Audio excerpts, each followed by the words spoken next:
Mais ça peut être une défaillance même de la voiture. Parce que quand tu regardes la voiture, là, c'est pas quelque chose de très solide. Ça peut être une défaillance de la voiture. Il faut les résultats de l'enquête pour savoir ce qui s'est passé. On est un bout de la vidéo. On n'a pas la vidéo entièrement. On ne sait pas qu'est-ce qui s'est passé avant que Mola se retrouve dans cette situation. Est-ce que c'est clair? Et même, Mola, il est conscient qu'il ne peut pas s'extraire de la justice. Au niveau salé, là, même si on dit Mola, il faut circuler dans Abidjan, là, lui-même ne peut pas circuler. Parce que Mola, c'est un père de famille.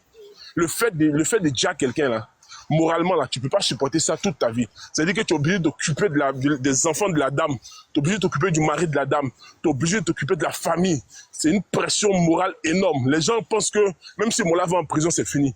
Mais le fait d'ôter la vie à quelqu'un pour un musulman, c'est complètement quelque chose de très fort. Tu ne peux plus te remettre de ta vie. Voilà pourquoi je crois, si je ne me trompe pas, chez les musulmans, quand tu dis à quelqu'un, tu es obligé de t'habiller en blanc toute ta vie. Je ne sais pas si c'est vrai. Il faut que je me renseigne. Mais c'est quelque chose. Vas-y, oui. excuse-moi, termine. C'est quelque chose, moralement, Mola ne peut plus être le Mola qu'on connaît. Quelqu'un qui aime vivre, quelqu'un qui aime la joie de vivre. Parce qu'il faut savoir, si aujourd'hui on parle de boucan en Côte d'Ivoire, là, c'est à cause des Mola, là.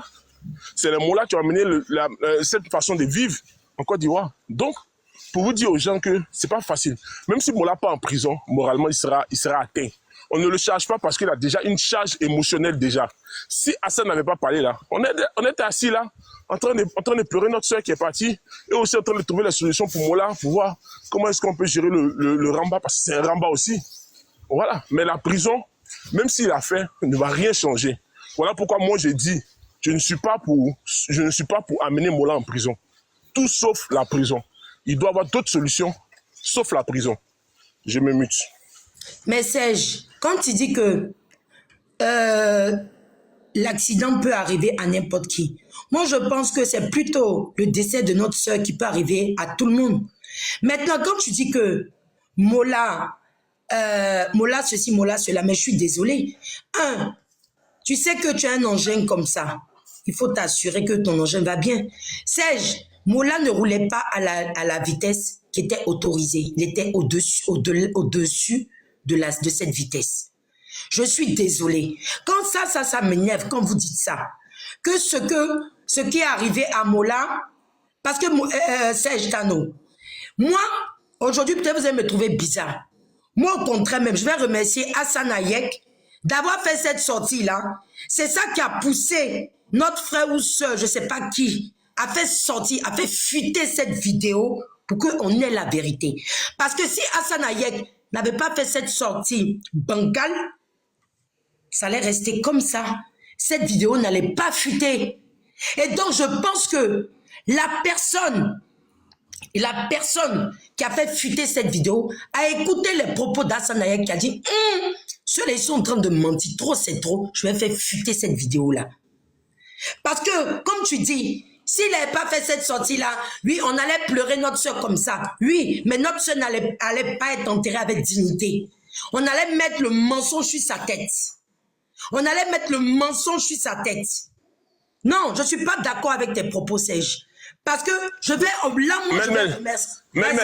La vidéo, elle est sortie parce qu'il y avait une forme de pression populaire. Elle est sortie. Mais dans une enquête, dans un pays sérieux, quand il y a ce genre d'événements, on essaie de saisir toujours les caméras qui sont aux alentours. C'est-à-dire que même si nous, on n'avait pas mis la pression là, la police ou la gendarmerie allait se saisir de la caméra. Mola n'est pas au-dessus de la loi. Mola ne peut jamais être... Même le président n'est pas au-dessus de la loi. Ce n'est pas Mola qui va être au-dessus de la loi. Donc, à un moment donné, là, les enquêteurs allaient sortir ça pour comparer la version de Mola. Mais je dis que la voiture de Mola, là, dans la voiture, Mola était là. Nous, on dit que Mola a roulé vite. Mais qui parmi nous détient un appareil pour savoir que Mola était au-dessus de la vitesse? Personne. C'est des hypothèses. On dit encore que Mola avait bu. Mais parmi nous, là, qui a fait un test d'alcoolémie pour savoir que le taux d'alcool était élevé dans le sang de Mola? Personne. On parle d'hypothèse en hypothèse. Mais dans une affaire judiciaire, la seule chose qui prévoit, c'est les enquêtes.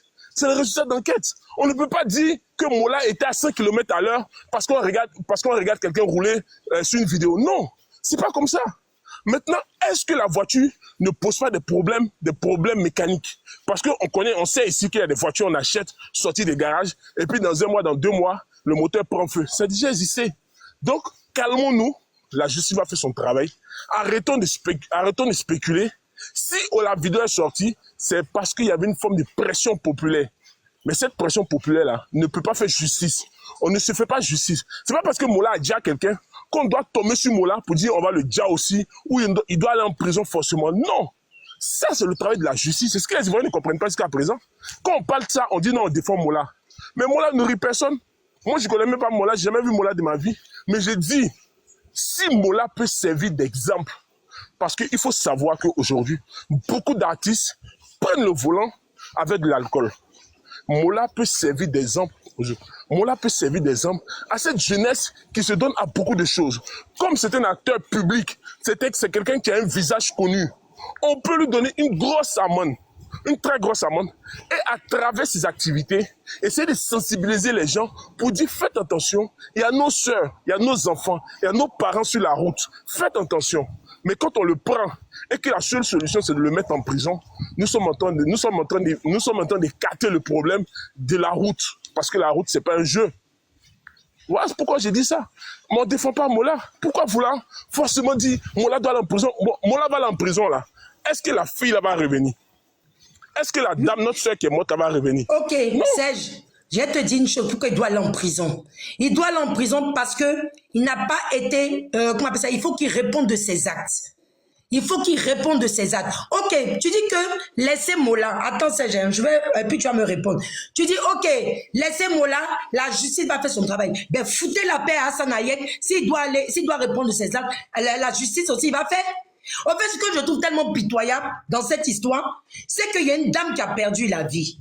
Mais on ne parle pas de cette dame-là. Je ne vois pas un élan de solidarité pour que la famille dise, ah, quand même. Mais je vois, vous faites des panels sur Mola et Hassan Hayek. Pourquoi? C'est eux, ils sont en vie. Ils sont en vie, c'est pas eux qui sont partis. Donc, on nous parle de quoi là, Serge? Tu peux m'expliquer ça un peu? Je vais t'expliquer. Vas-y. Je vais t'expliquer. Tu sais, TikTok là, ce qui nous ramène sur TikTok là, c'est le Kpakpatoya. Il n'y a pas autre chose qui nous ramène sur TikTok. Donc, quand il y a des affaires dans ce pays-là, il y a 2 domaines. Il y a le domaine de la justice qui va s'en occuper de la façon la plus discrète. Et il y a le Kpakpatoya qui va allumer tous les feux des réseaux sociaux. Sinon, notre avis, mon avis, ton avis, l'avis de John, l'avis de je ne sais pas qui, ne compte pas aux yeux de la justice. C'est pas parce qu'on a dit que Hassan est coupable ou Mola est coupable qu'ils vont les condamner. Non. Mais nous, on a quelque chose qui s'appelle le Kpakpatoya. C'est le Kpakpatoya et le Gberet qui nous amène sur TikTok. Maintenant, quand on attache Hassan Hayek, c'est parce que lui-même, il a fait le Kpakpatoya. Parce que s'il avait fermé sa bouche, personne n'aurait parlé de lui. Est-ce qu'il était le seul sur les lieux de l'accident ou il était le seul ami de Mola à communiquer? Mola a le numéro de Aya, il pourrait appeler Aya pour dire qu'il faut communiquer pour moi. Mais c'est le Kpakpatoya qui l'a amené là-bas. Vu que c'est le Kpakpatoya qui l'a amené là-bas, dans ce cas, le levier mettant Kpakpatoya va s'activer. Voilà pourquoi depuis 2 semaines, les gens sont sur lui. C'est le domaine du Kpakpatoya. Sinon, ça n'a rien à voir des questions judiciaires. Hassan Hayek ne sera jamais entendu par une police parce qu'il n'a commis aucune action méchante ou aucune action dangereuse. Mais le verdict populaire des réseaux sociaux l'appelle. C'est comme ça, c'est le village. Le Kpakpatoya l'appelle. Ça aurait été quelqu'un d'autre, les gens allaient réagir textuellement. On ne réagit pas comme ça parce que c'est Hassan Hayek. On réagit parce que nous sommes poussés par la pulsion des réseaux sociaux et du Kpakpatoya. C'est tout. Hassan Hayek ne sera jamais convoqué. Il n'est pas l'auteur de l'accident. Il n'a commis aucun crime. Mais il s'est levé, il a fait du Kpakpatoya. Et ce qui nous ramène sur les réseaux sociaux, c'est le Kpakpatoya. Donc je ne vois pas pourquoi s'étonner. C'est le Gberet. C'est le Gberet qui a commencé. On va continuer jusqu'à ce qu'il y ait un autre Gberet. Et il faut dire qu'avant qu'il ne parle, le village était calme. Il n'y avait quel Gberet. Donc les gens sont obligés de prendre ça pour Gberetiser jusqu'à ce qu'il y ait un autre Gberet qui va l'effacer de la toile. Mais comme son Gberet est lourd, même quand les Gberets viennent, on dit non, mettez l'autre Gberet là de côté. Pour Hassan Hayek là, c'est trop doux. Hassan Hayek, on fait Gberet sur lui, on fait des lives de 11 000, 13 000 personnes. Qui est fou? Dis-moi, qui est fou? C'est vrai qu'on ne s'occupe pas de la sœur, mais Pour l'instant, là, il n'y a aucune annonce qui a été faite. Il n'y a aucune page qui a dit on va lever de l'argent pour la soeur. Il n'y a aucune motivation, c'est vrai. Mais pour l'instant, la famille est en train de pleurer. C'est la famille qui va décider de contacter quelqu'un. Parce que dans cette histoire, il ne faut pas se lever pour faire tout et n'importe quoi. Si la famille, peut-être que c'est une famille qui a suffisamment d'argent pour enterrer leur défenseur, ça, on peut faire quoi? Si c'est une famille qui est en difficulté, dans ce cas, ils vont contacter les gens pour voir si on peut les aider. On ne va pas se lever pour aller lancer des actions de SOS si la famille n'a rien demandé. Est-ce que tu comprends? Je me mute. Non.